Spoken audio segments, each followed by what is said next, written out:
And good morning, everybody. Those of you who are here, I see some familiar faces, and for you on the streaming on the internet, a good morning to our shareholders especially. This year, management team has been working diligently to execute the successful recruitment and completion of our phase 2 clinical trial for RP101, our therapy for postmenopausal women suffering from chronic dry eye disease. Q4 of last year, we received our first authorization in Hungary, and we dosed our first patient in February. And the recruitment went on quite well. We're really happy within the management team that went well, and we were able to, at the beginning of the month, close our recruitment, complete recruitment, and look forward now to the publishing of results of our phase 2 trial in latest of Q1 of next year. We went out with a press release 2 days ago that we are going to be performing a rights issue, and I'll tell you a little bit more about that at the end of the presentation. The company's focus is on developing new therapies in ophthalmology, where there are large unmet medical needs. And our business model continues to be to develop products clinically early in phase, and then to out-license them after phase 2, where we then bring in a commercial partner, which can then take over phase 3 and commercialization of our projects. The company's values is based on 3 pillars. The first is the IntelliGel Hydrogel drug delivery platform. This drug delivery system allows you to control the release of active substance on the front of the eye.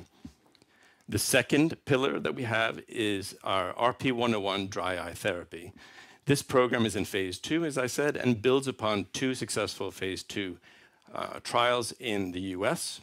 And then the third is an experienced management team that has founded companies before and provided exits for our investors. So these 3 pillars, we believe, lead us to an attractive opportunity for partners and investors.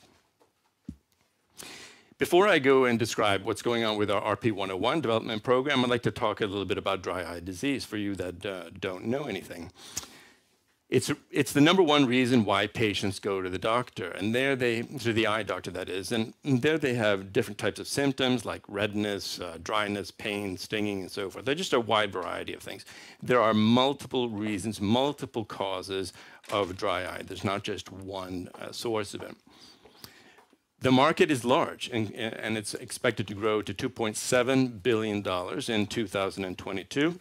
So it's a sizable market potential that's growing because of an aging population. We see that as people grow older, the prevalence of dry eye increases.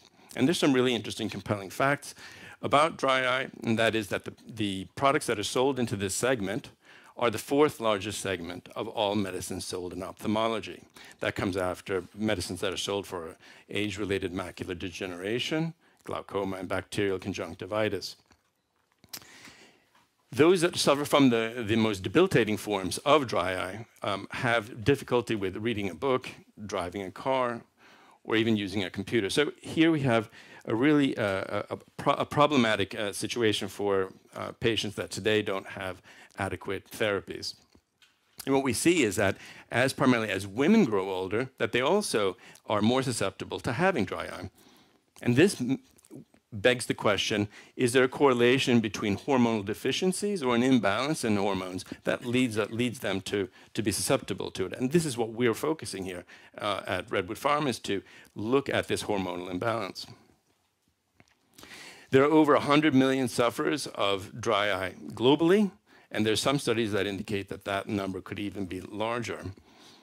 7% of postmenopausal women suffer from different forms of it.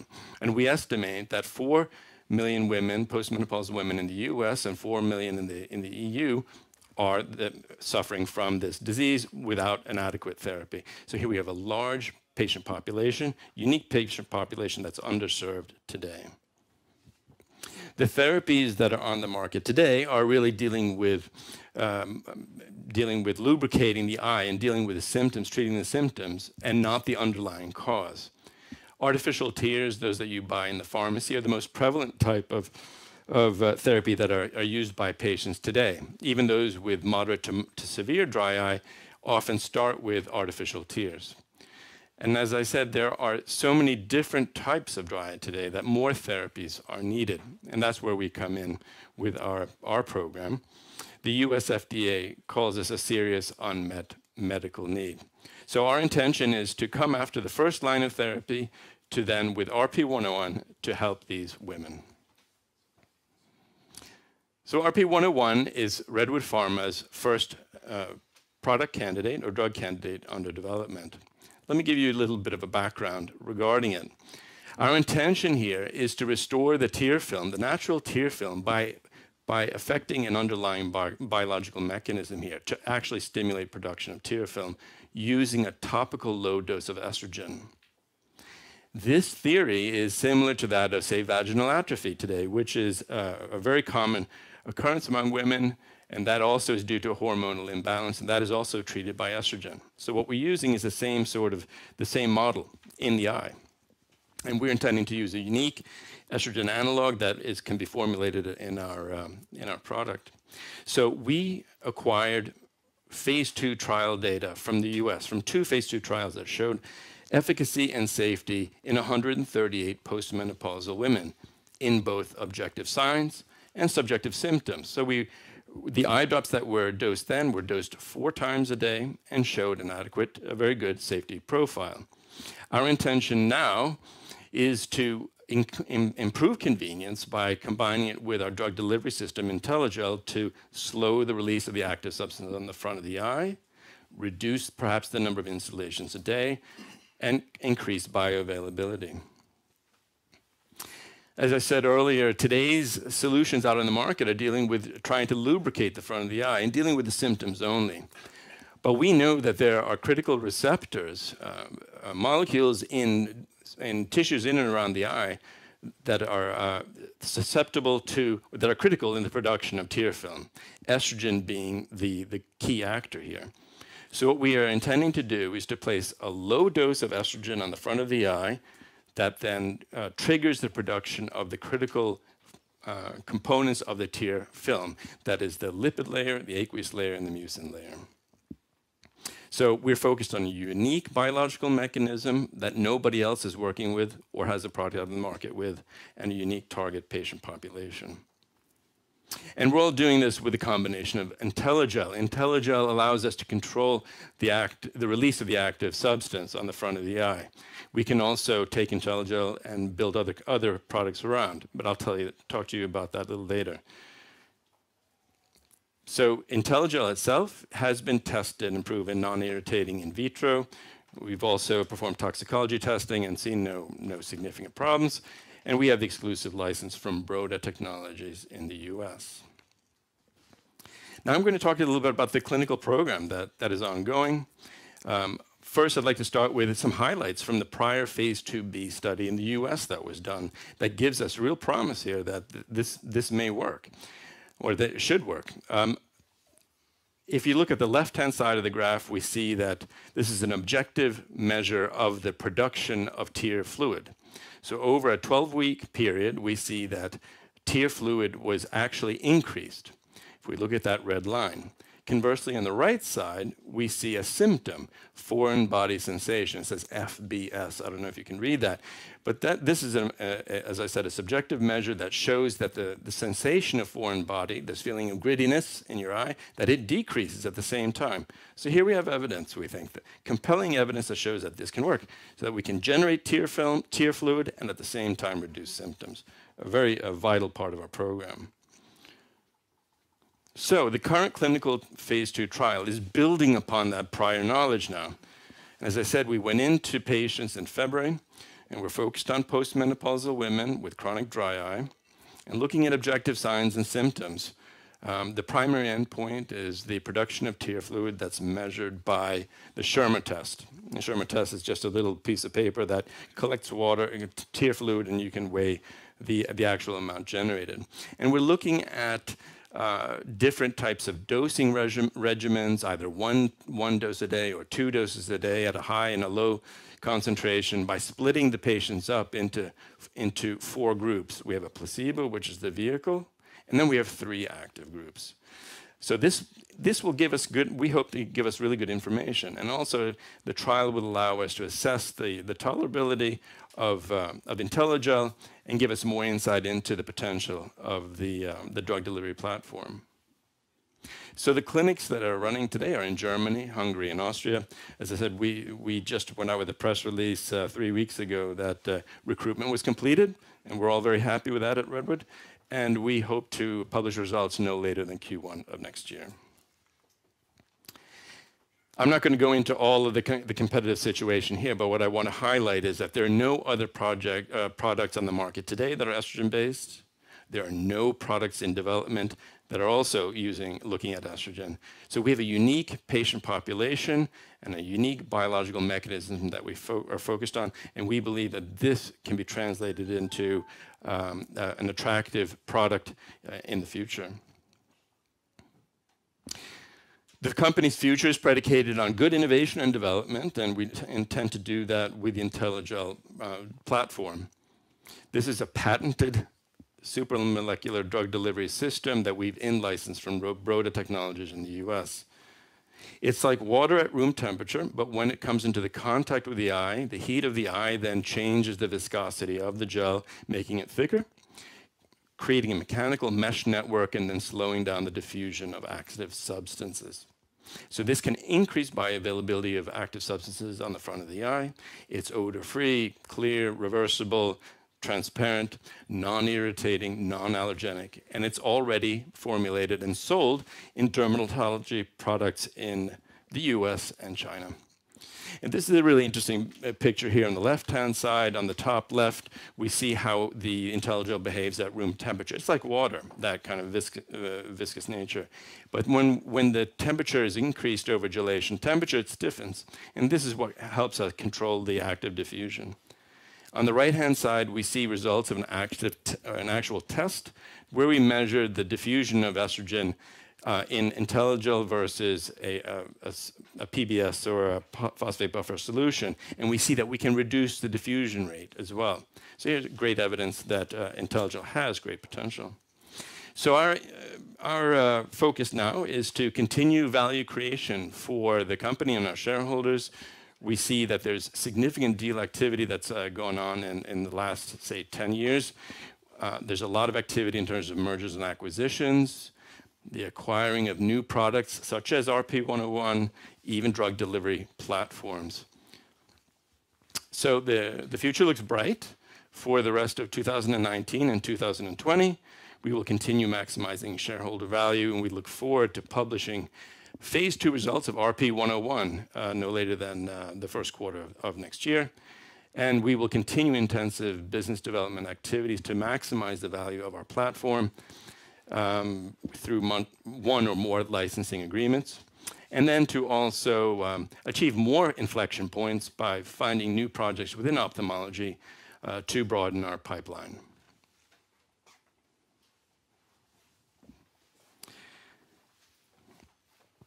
Med det vill jag byta till svenska för att vi kommer att genomföra en företrädesemission som börjar nästa vecka på onsdag.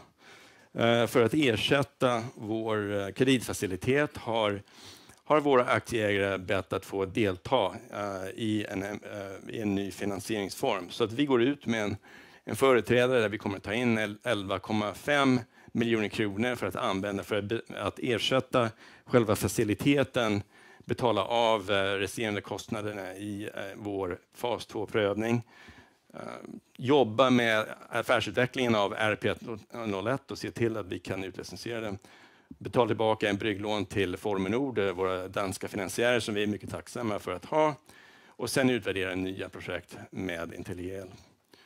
Så vår emissionserbjudande är så här att nästa vecka under en drygt 2 veckors period kommer emissionen börja.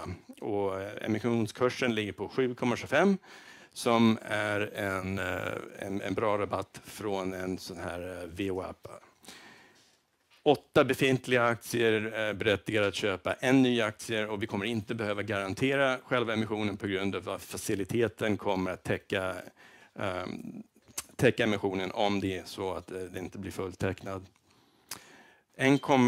1 585 564 nya aktier kommer att emitteras och tillföra bolaget 11,5 miljoner kronor. Så att jag välkomnar befintliga aktieägare som jag tycker vi har jättebra relation med och nya för att delta i emissionen. Tack.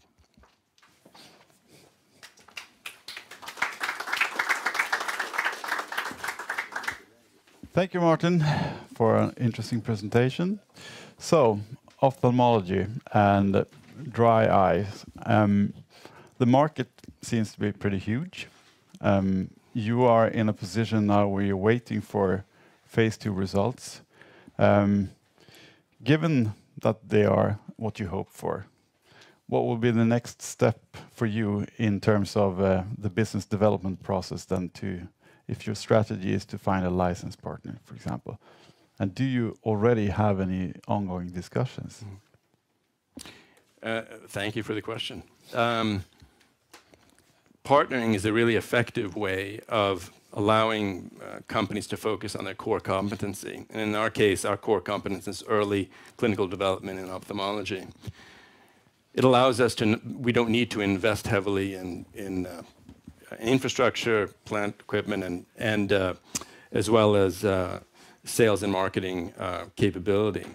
So our intention then is to find one or more partners that would be interested in either a global license or in a regional license or even a country license for RP101, where they could then help us fund phase 3 and produce, sell, and market the product.